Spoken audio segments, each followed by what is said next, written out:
It is honestly incredible to think how much information we got from the over 14 minutes Hogwarts Legacy gameplay reveal. However, there are still some big questions, some major questions, I would say, that are being asked by fans about the game. So in today's video, we're going to go through 7 things we still don't know about Hogwarts Legacy. Number 1, and this is absolutely the question that I am seeing by far the most, and that is Quidditch in the game? I'll be totally honest, watching the gameplay reveal live, I thought it was confirmation of Quidditch. I really did. I thought that first shot of that character flying on the broom in the Quidditch robes with the Quidditch pitch in the background, I mean, I took that as confirmation, and yet it was never actually confirmed in the trailer. We never see anyone actually playing Quidditch, despite it being in the background, despite seeing some characters walk around in Quidditch robes, in Quidditch gear.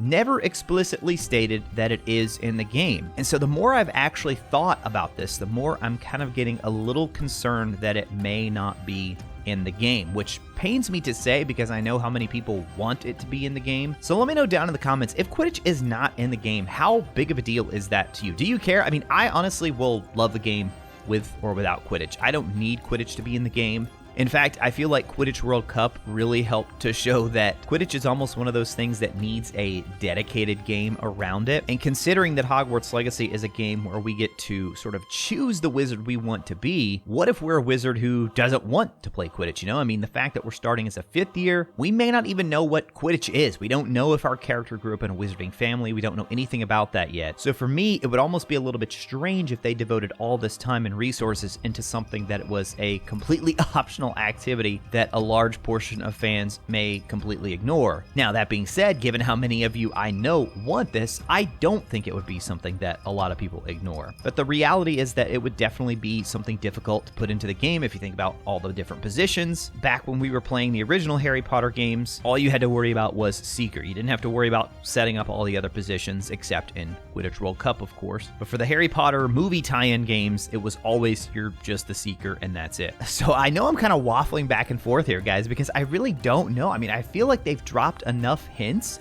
that it should be in, but then given the length of that trailer and all that they confirmed, why wouldn't they have anything about Quidditch in there? In terms of the FAQ, in terms of the actual trailer itself, no one actually seen playing Quidditch, just the pitch itself. And then another potential idea is that maybe this is something they'll release post-launch as a possible DLC. I don't know, I'm still holding out hope that they'll be able to fit it into the main game, but if they don't, it's not a deal breaker for me. I know you guys will let me know what you think. For me though, there's another question that is the single most important thing. Honestly, this is more important than anything we saw in the 14-minute gameplay reveal, and that is, how does it actually play? How does it feel to play this game? How well does it run? In terms of a pure reveal, I thought they absolutely knocked it out of the park. They showed me everything I wanted to see, except for maybe Quidditch. But one of the things you just can't possibly show in a setting like this, or I guess you can't really help someone feel, and that is how it actually plays. How tightly does our character control? How does it feel to shift between the different spells? I've heard a lot of people asking about the different spells and how we're going to cycle between them. One thing I absolutely love about a lot of what I saw in this, and I hope this stays true for the final game, is that there was very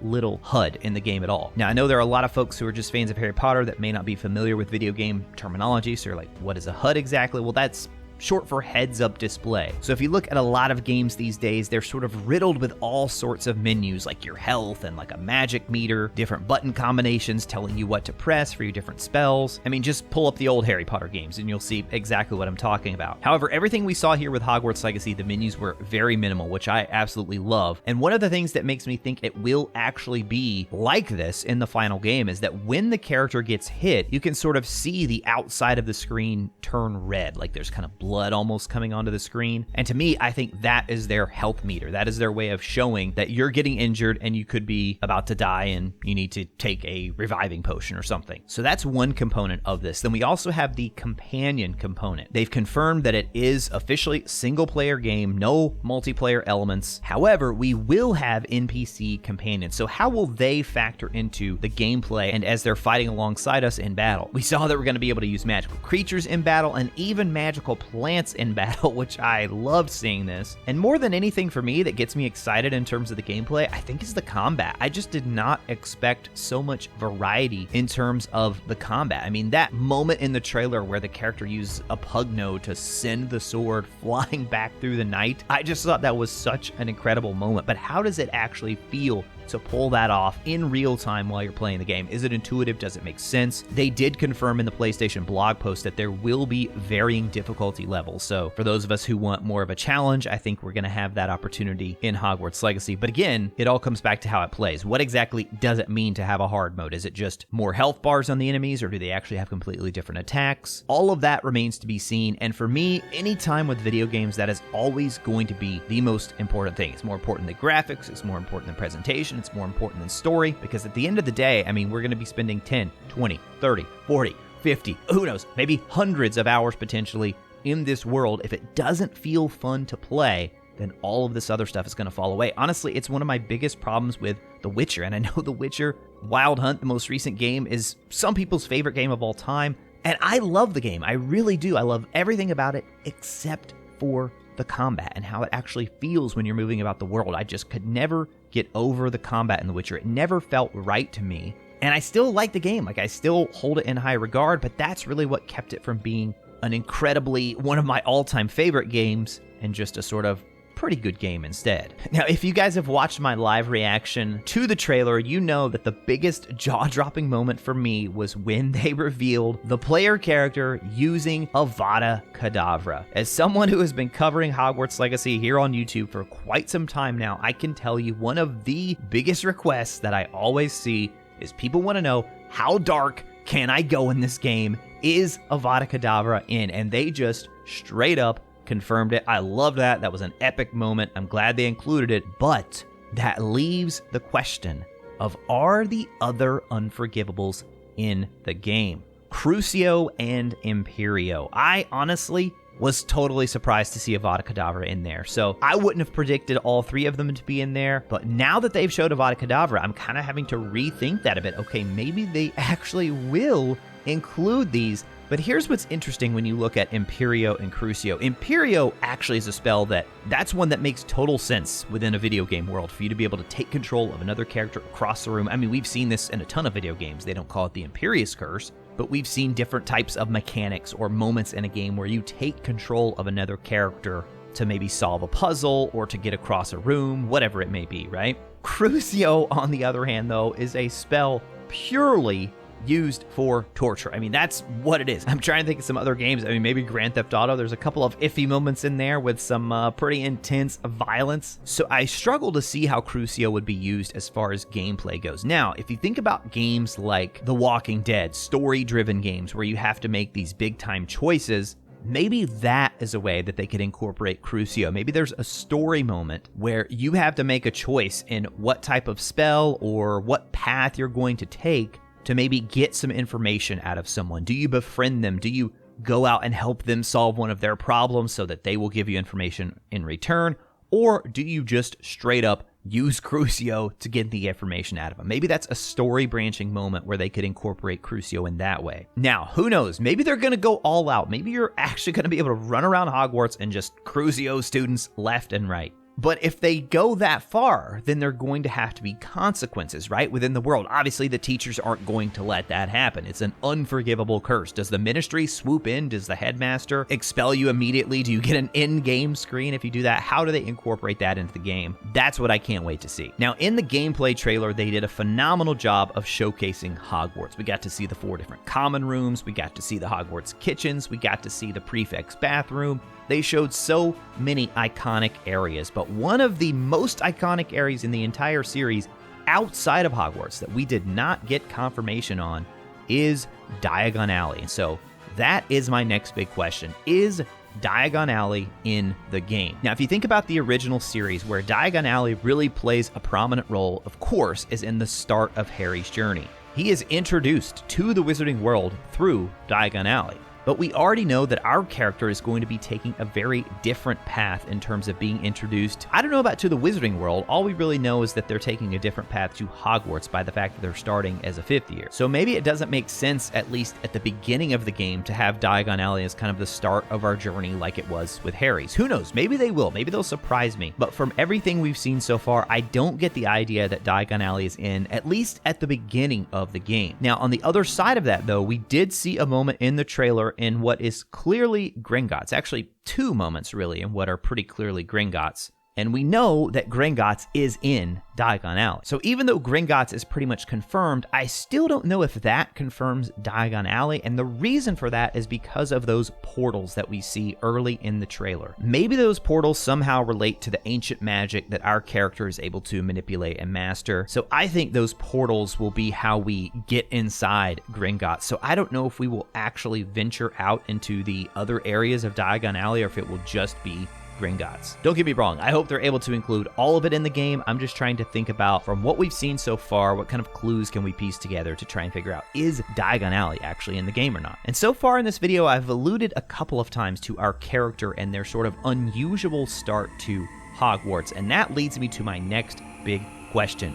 What did the main character survive? This is clearly a question they want us to be asking. They talked about this in the blog post, and even almost answered it, and Chandler sort of stopped the person short of answering. At least that's how they show it in the quotes. It's like, no, we're not going to reveal that just yet. But all they're saying right now is that our character has an unusual start to their Hogwarts career. So when they say you start in year 5, that's kind of head scratching, right? People are like, why would you start at Hogwarts in year 5? What sort of circumstances could there be leading up to that? Was our character a squib? Are they a muggle who knows nothing about magic? Did they attend another magic school and now they're coming to Hogwarts for some different type of reason? I think those are all totally valid questions, but it seems like the biggest question that we should be asking is, what did they survive? They survived something significant. So significant that apparently our character actually starts Hogwarts in a way similar to Harry. They're almost a celebrity. So the other characters are going to know the main character when they arrive. Does it have something to do with the goblins, or is it something completely different? Unfortunately, I do think it almost certainly involves death. So perhaps someone in the main character's family actually passes away, and that's something that kicks off the start of the game. And the reason we know this is because our character can in fact see and interact with Thestrals later in the gameplay trailer. So as far as story goes, for me, that's an incredibly big question that I can't wait to see the answer to. Now, jumping back to gameplay here for number 6, one of the hopes and dreams that I see from so many of you in the comments is that we will be attending the final 3 years of our character's career at Hogwarts. So we know we're starting as a 5th year. So how long will the game be? I have maintained for quite some time that I believe it will just be a single school year. And I don't know, maybe this is just the habit of like Harry Potter games and Harry Potter books, right? They always sort of took place over the span of 1 year. That's just how Harry Potter has traditionally worked. But for me, I just think it makes a lot of sense to have it only take place over 1 year. A lot of people are talking about Wizarding World careers and going on after Hogwarts. And trust me, I'm right there with you guys. I would absolutely love that, but I think that is way too much to tackle in this one game. And if you read the PlayStation blog post, they hint very strongly. I mean, I don't even know if I would say hint. They pretty much state, hey, we want to do more in this universe, but we have to have your support. You guys have to buy this game. You have to support this game. And if we do, if this game sells well, guys, I think it's very clearly going to get DLC and possibly sequels as well. And to me, that is where I think you start to explore those conversations of, do we look at a 6th year? Do we look at a 7th year, which is when Dumbledore should be arriving at Hogwarts? Do we look at post-Hogwarts? Because trust me, I am as excited as you guys are about seeing a game that is able to completely go past Hogwarts into so many different other areas of the Wizarding World. But I think that is a topic for another day. The focus of this game is almost certainly Hogwarts itself, as they talk about in the trailer and in the little director's reveal afterward. And in case you guys didn't see, Hogwarts Legacy actually is available for pre-order, at least in the US. I've heard from some of my UK friends that it's not up there just yet. Keep an eye out, guys. I'm sure it's only a matter of time. I'll post some links down in the description where you can pre-order the game if you want to go ahead and do that. I know some people hate pre-orders. I get it. If you don't want to pre-order, that's fine. But for the people that do, I'm going to put that down there. But this actually leads me to the next question. And the reason I haven't pre-ordered yet is because I want to know, will there be a collector's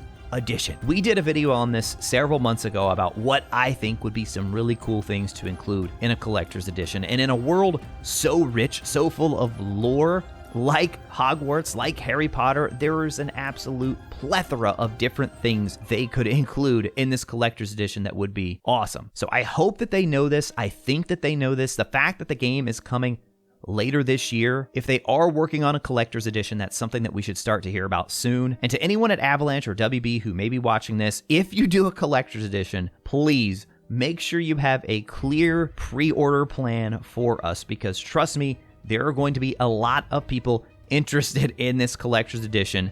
And the last thing you want to happen is the whole PS5 pre-order fiasco again, where nobody knows when they're going live, and then a bunch of people who want them miss out and the scalpers buy them up. We do not want that. I've already had fans hitting me up on Twitter saying, hey, please, when you hear about the pre-orders for collector's edition, let me know. So if there's any way that WB and Avalanche could kind of give us a little bit of lead time on that and say, hey, this is happening, here's the day it's going to go up, that would be awesome, because I absolutely think these are going to sell, and they're going to sell big. So please, Avalanche, collector's edition, make it happen. So today we talked about 7 big questions that I still have about Hogwarts Legacy, but did you know there are actually 55 things you may have missed in that 14-minute gameplay trailer? If you want a full breakdown of that trailer and all the little secrets that I found, check out the video on the right side of your screen now. As always, guys, thank you all so much for watching. I'll talk to you again soon.